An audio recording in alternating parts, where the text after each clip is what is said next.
السلام علیکم ناظرین، میں ہوں سجاد رشید اور اپنے چینل پر آپ کو خوش آمدید کہتا ہوں۔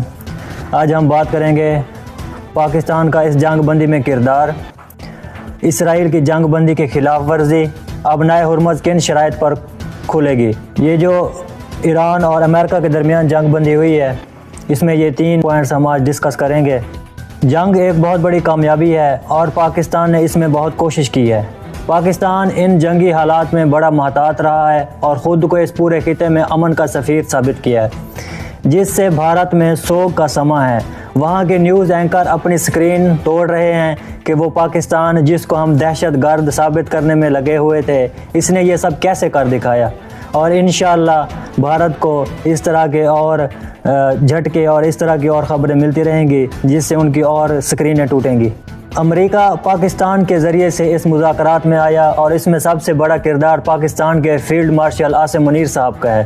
صدر ٹرمپ ویسے بھی فیلڈ مارشل کو بہت پسند کرتے ہیں اور وہ مسلسل امریکہ کے ساتھ رابطے میں رہے ہیں اور ان کو مذاکرات پر راضی کیا ہے۔ اس جنگ کے دوران پاکستان کے فیلڈ مارشل عاصم منیر صاحب امریکہ کے وائس پریزیڈنٹ کے ساتھ رابطے میں رہے ہیں، اور پھر ٹرمپ کو پتہ چل گیا تھا کہ وہ یہ جنگ ہار رہا ہے کیونکہ امریکہ تنہا ہو رہا تھا، کوئی بھی ممالک اس کا ساتھ دینے کو تیار نہیں تھا، نیٹو نے بھی اپنے ہاتھ کھڑے کر لیے تھے۔ دوسری طرف ایران کے ساتھ پاکستان بھی رابطے میں تھا، لیکن ایران کو مذاکرات کی ٹیبل پر لانے کے لیے جو سب سے بڑا کردار ہے وہ چین کا ہے۔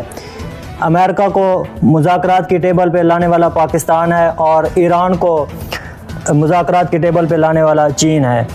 صدر ٹرمپ نے بھی پریس کانفرنس میں کہا ہے کہ ایران کو مذاکرات کی ٹیبل پر لانے والا چین ہے، اس میں چین کا بہت ہی اہم کردار ہے۔ اب آتے ہیں اسرائیل اس جنگ بندی کی خلاف ورزی کیوں کر رہا ہے۔ دیکھیں اسرائیل کیوں جنگ بندی پر خوش نہیں ہے، کیونکہ اسرائیل کبھی بھی یہ چاہتا ہی نہیں تھا کہ جنگ کا اختتام اس طرح ہو۔ ایران کے خاتمے تک یہ جنگ جاری رکھنا چاہتا تھا کیونکہ اسرائیل کے راستے میں سب سے بڑی رکاوٹ ایران ہے، لیکن امریکہ کو سمجھ لگ گئی کہ ایران سے جنگ جیتنا مشکل ہی نہیں بلکہ ناممکن ہے۔ اب اسرائیل جو ہے وہ اس جنگ بندی کو ختم کرنے کے لیے، جنگ بندی کے معاہدے کو توڑنے کے لیے بھرپور کوشش کر رہا ہے۔ جنگ بندی کے فوراً بعد ہی اسرائیل نے لبنان پر میزائل مارنے شروع کر دیے، حالانکہ جنگ بندی کے جو معاہدے میں تھا وہ لبنان بھی شامل تھا، لیکن جیسے ہی جنگ بندی کا اعلان ہوتا ہے اسرائیل لبنان کے اوپر حملے کرنا شروع کر دیتا ہے۔ جنگ بندی کے فوراً بعد ہی اسرائیل نے لبنان پر میزائل مارنے شروع کر دیے اور خبر آئی ہے کہ 10 منٹ میں 100 میزائل داغے گئے ہیں، جس سے سینکڑوں جانوں کا نقصان ہوا ہے، اور یہ جنگ کی کھلم کھلا خلاف ورزی ہے۔ اسرائیل لبنان کو ختم کرنا چاہتا ہے اور وہ نہیں چاہتا کہ حزب اللہ کو کھلی چھوٹ دی جائے۔ اب آتے ہیں ہمارے تیسرے پوائنٹ پر، جو کہ سب سے اہم پوائنٹ ہے جس نے پوری دنیا میں کرائسس پیدا کیے ہوئے تھے، ابنائے ہرمز۔ ایران نے ابنائے ہرمز کن شرائط پر کھولی ہیں اس کے اوپر بات کرتے ہیں۔ اگر ابنائے ہرمز نہ کھلتی تو امریکہ نے بڑا رسوا ہونا تھا کہ سپر پاور ہونے کے باوجود ابنائے ہرمز نہیں کھلوا سکا اور پوری دنیا کو ایک کرائسس میں ڈالا ہوا ہے۔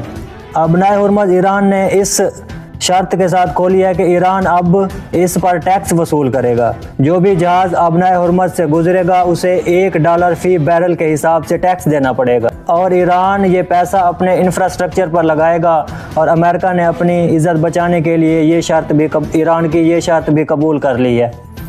کچھ عالمی رپورٹس یہ دعویٰ کر رہی ہیں کہ ایران $500 ارب کا ٹیکس اکٹھا کر سکتا ہے۔ اگر ایران یہ ممکن کر پاتا ہے تو عرب ممالک کے لیے بہت بڑی مصیبت ہے۔ عرب ممالک چاہتے ہیں کہ ابنائے ہرمز اقوام متحدہ کے قانون برائے سمندری حدود 1982 کے تحت کھلا رہے اور کسی قسم کا ٹیکس وصول نہ ہو، کیونکہ اس سے دنیا کو تیل مہنگا پڑے گا اور دنیا ایٹ دا اینڈ ایران کی طرف تیل خریدنے کے لیے جائے گی، کیونکہ وہاں سے دنیا کو تیل سستا ملے گا، اور جب وہ عرب کنٹری سے تیل خریدے گی اور وہ تیل کے جہاز ابنائے ہرمز سے گزریں گے جہاں سے انہیں ٹیکس دینا پڑے گا، اور ایٹ دا اینڈ آئل کی جو قیمت ہے بڑھ جائے گی اور ان کو وہ آئل مہنگا بیچنا پڑے گا۔ اگر ایران ابنائے ہرمز سے ٹیکس وصول کرتا ہے تو جہاز وہاں سے گزرنا بند ہو جائیں گے، اور اس طرح عرب ممالک کی اکانومی جو کہ تیل پہ چلتی ہے ان کی اکانومی تباہ ہو جائے گی۔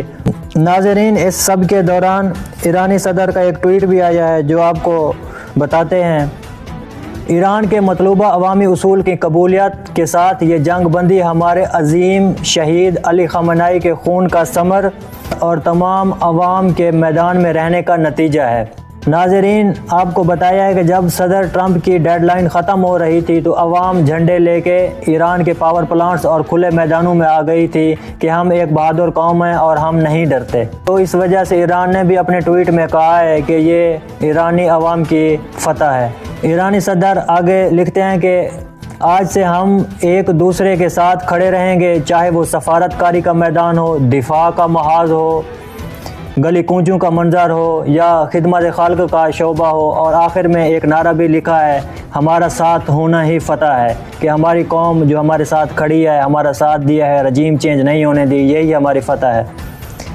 امید ہے کہ یہ جنگ بندی مستقل طور پر ہو جائے گی۔ اگر اسرائیل کوئی چال چلتا ہے تو امریکہ کو چاہیے کہ ایران کو کچھ گھنٹوں کا فری ہینڈ دے دے۔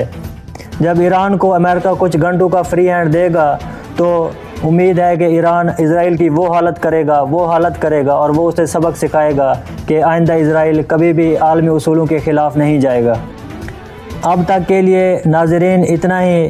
اگلی ویڈیوز میں نئی اپڈیٹس کے ساتھ آپ کے سامنے حاضر ہوں گے کہ اسرائیل نے جنگی اصولوں کا پاس رکھا یا جنگ بندی توڑنے کی کوشش کر رہا ہے، کیونکہ خبریں آ رہی ہیں کہ اسرائیل لبنان کے اوپر حملے کر رہا ہے، اور یہ بھی خبریں آ رہی ہیں کہ اس سے بھارت بھی خوش نہیں ہے۔ ہو سکتا ہے بھارت بھی کوئی چال چلے اسرائیل کے ساتھ مل کے۔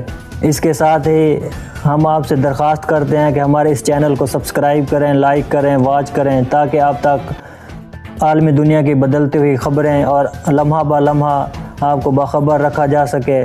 تب تک کے لیے اپنا خیال رکھیں۔ اللہ حافظ۔ پاکستان زندہ باد۔